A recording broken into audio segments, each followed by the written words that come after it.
Welcome to the deep dive. Today, we're plunging into a topic that, well, it feels like it's always right there in the headlines, doesn't it? And it's so fundamental to the U.S. story, immigration. Mm-hmm. We've got quite a stack of source material here, everything from some pretty dense research reports to news explainers, and our mission really is to cut through some of that noise. Yeah, try and pull out the most important bits. Exactly. The key insights, maybe even some surprising ones for you. Right. And this isn't about, opinions or taking sides. It's about understanding the complexity, Yeah. all the layers that are presented in the material you provided us, covering the economics, the policy details, and, of course, the human side. Okay, let's get into it. Let's unpack it. So starting with the economics, because the sources paint, it seems much more nuanced than just, immigrants take jobs. Oh, definitely. A key finding that pops up again and again is that immigrants often fill roles that actually complement native-born workers. Complement. How Yeah. so? Well, they might have specific skills that are maybe lacking here, or they take on jobs that, frankly, U.S. workers aren't lining up for. Okay. And what's really interesting is the ripple effect. The sources show how hiring immigrants, maybe with unique skills, can help a business grow, Right. which then lets them hire more U.S.-born workers for other roles. We saw an example, didn't we? A manufacturer hired foreign engineers. Yes, and that allowed them to expand. Exactly. Led to hiring more local sales staffs, technicians. So it wasn't zero-sum. It was, like, additive. That really pushes back on a common narrative, doesn't it? It does. And the economic contribution, it goes beyond just filling jobs. I mean, the research here strongly suggests immigrants pay significantly more in federal taxes over their lifetime. Yeah, income, payroll taxes. Than they typically receive in federal benefits. Absolutely. And those studies, looking at the impact on wages for native workers, they mostly find effects that are either slightly positive or just neutral. Which, again, kind of runs counter to what you often hear. Right. And if you zoom out, the U.S. economy kind of depends on immigration for labor force growth, especially as the native-born workforce gets older. And innovation, too. There was that stat. Oh, the Fortune 500 one. Yeah. About half of those huge companies were founded by immigrants or their children. Wow, half. That's pretty striking. It's a massive indicator, right, of economic vitality. So, okay, they're clearly boosting the national autonomy, the federal tax base. Where's the friction then? What's the challenge? Well, the sources point pretty clearly to a fiscal misalignment. Misalignment. Yeah, the federal government gets those long-term tax benefits, right?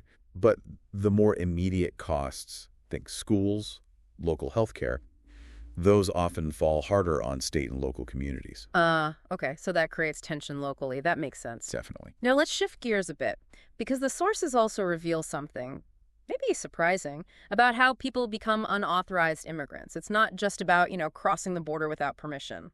No, not at all. This raises a big question about the pathways. The material makes it really clear that a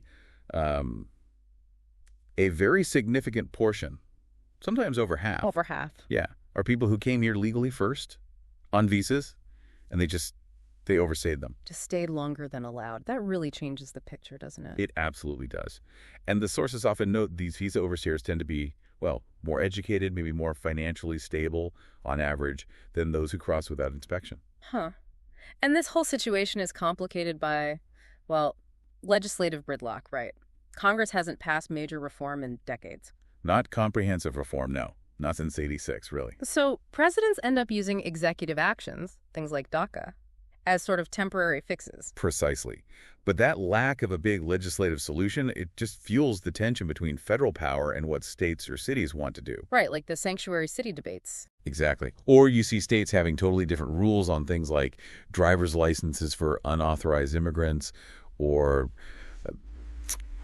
in-state college tuition. It highlights that messy overlap, that conflict that happens when the federal government is kind of stuck. It sounds incredibly complex just on the policy side, but then there's the human side, which the sources really bring home. The stakes are just profound. They really are. I mean, the journey itself, for those crossing irregularly, the sources detail just how dangerous it can be. Enforcement strategies sometimes push people into more remote, more perilous areas. And even once here, living and working, the material highlights worries about exploitation by employers. Yeah, employers may be taking advantage of someone's status. Or workplace injuries, where someone might be afraid to report it, afraid of deportation, so they don't get help. Right. And then navigating the legal system, the detention system.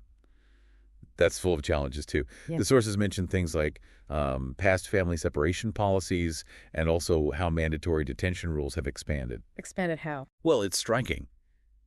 You find that relatively minor offenses, even some misdemeanors, can get classified as aggravated felonies under these broader definitions. And that triggers mandatory detention. Yes, which can lead to consequences that seem, way out of proportion. There are also concerns raised about things like figuring out the age of minors in custody. The methods used often give a range, not a precise age. Wow.